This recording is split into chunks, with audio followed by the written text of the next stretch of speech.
Hello, this is John Kanellopoulos from our center here in Athens, Greece, the Laser Vision Ambulatory Surgery Center, clinical professor of ophthalmology at NYU Medical School in New York City, New York. Let's go and look at the first images that I showed you. This is a young 27-year-old Greek gentleman who we performed the Athens Protocol 6 months ago. And we're gonna go look at his storyline. This is his left better eye. By the way, he was diagnosed for keratoconus just 8 months ago. This eye is almost 20/25 uncorrected. We can clearly see suspicion of keratoconus just in lieu of truncation of the astigmatism and maybe a decentered slope of the thinner part of the cornea. This is not round, it's oval and it's infratemporally sloped, but all the other parameters look pretty good. And cornea thickness is 546 rather. This is the left more significantly affected eye. We all agree here with steepest K over 60 and with cornea thickness at 475, minimal cornea thickness. He's quite advanced. He's just count fingers in this eye and his refraction is -12, -7, with which he can only improve to 2100. So we discussed in extent his options, him being over 60 in keratometry in the right eye may also scare some cornea surgeons. These are his IOL master measurements, unable to measure the cornea, but the actual length is 25-23. So as far as the action length of the eye on his right eye, he's probably metropic. The difference in the action length from the other eye, that's 24/91, which is slightly myopic. This would probably point towards a -2, -3 myopia. The action length difference is probably from the keratometry. Not much going on the IOL master and the keratometric parameters. So we opted to perform the Athens Protocol, which procedure we're going to see here. First, the PTK, we're making sure that the surface is equally hydrated. And we performed this PTK here, which is 40 microns, depth 8 millimeters diameter. And we'll see that while we're performing this PTK, at some point, the periphery of the PTK will light up, meaning the PTK will go through the epithelium and now, at this stage, is going through Bowman's.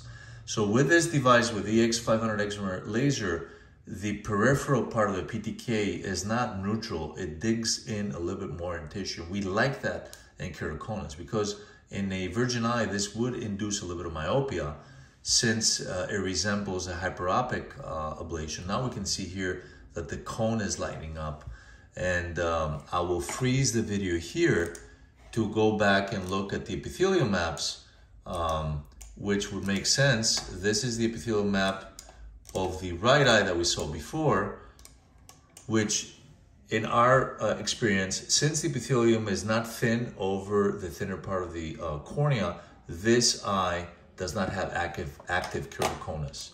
Although it's the contralateral eye of our friend who here has significant epithelial remodeling, and of course for one more time over and again he mentioned after we asked him that he does sleep on his right eye. He puts his hands down and sleeps on his knuckles at night. So we can see that the epithelium is uneven, and this is a sign for us of active keratoconic change. And this is why in our video, the epithelium lights up in our PTK. We can see there's some neovascularization in the periphery. And then as a next step, we went with a topography-guided normalization treatment, which is this treatment right here. And again, the refractive error we're correcting here is minuscule. We're just treating a very small fraction, -2, -3, of the very significant refractive error he has because of the reserves in cornea tissue. This is a bimodal treatment. It will treat over the peak of the cone and it will create a hyperopic arc away from the cone in order to normalize this cornea. And we will be seeing the treatment here. And in the meanwhile, while we're looking at the treatment, we can dig out his current Pentacam maps, which show his pre-op here.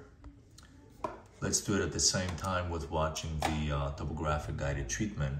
So we're seeing his pre-op, his image today, and the difference map. And the difference map does need a little bit more study. We're seeing a flattening of over 17 diopters here, 17.4 diopters flattening at the peak of the cone, which is a very impressive result for an AthensProtocol patient.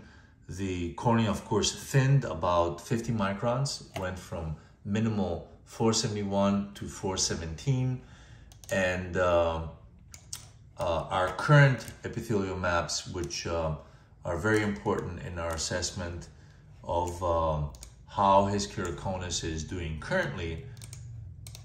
We'll try and work on the images here. So I was saying our current epithelial maps do work as a means to establish the stability of the treatment. These are the epithelial maps currently, and we can see that the cornea does reveal the cone at the thinnest part here, but the epithelium at the corresponding point here is not any more thin. It's thickened at the hyperopic arc that we performed the laser, and it's normal numbers over the cone, showing stability, which is further reinforced by the cross-linking line that we can see deep in the cornea, as deep as 90% at this area, the area of the cone.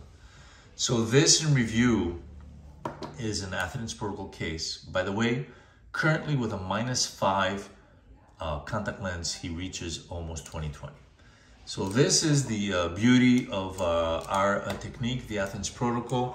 The fact that combining a topography-guided, minimal and refractive error treatment with higher fluence CXL, we used 6 milliwatts per centimeter square for 15 minutes, can give you a very robust flattening of the cornea in the magnitude of almost 18 diopters. And if we add the steepening of 5 diopters on the superior part of the cornea that had flattened here with the ectasia, the difference, see, the cornea flattens here as the inferior part of the cornea protrudes and goes through the ectasia mechanism. The total difference of astigmatic values gained are 17.5 and 15.3. We are close to 23 diopters of cornea normalization with the technique. And this is the core of the technique. The ablation window gives better riboflavin ability to penetrate the cornea and better ability for the UV light to enter and cross-link a very broad and deep area of the cornea. We're looking at a 9mm window here with the Avanti from OptiView, and a very robust flattening of the cornea and normalization of the cornea that does mirror our refractive results now, him going from best corrected of 2100 to best corrected almost 20/20. So no cornea transplant for this cornea transplant candidate here, and a different lifestyle. If he's contact lens intolerant, we will entertain the possibility of employing a ICL, a phakic IOL, a toric phakic IOL, which we have used and will be able to give him an ametropic eye after all this hardship. This is John Kanellopoulos from our center here in Athens, Greece. I hope you found this presentation interesting. Thanks so much for watching.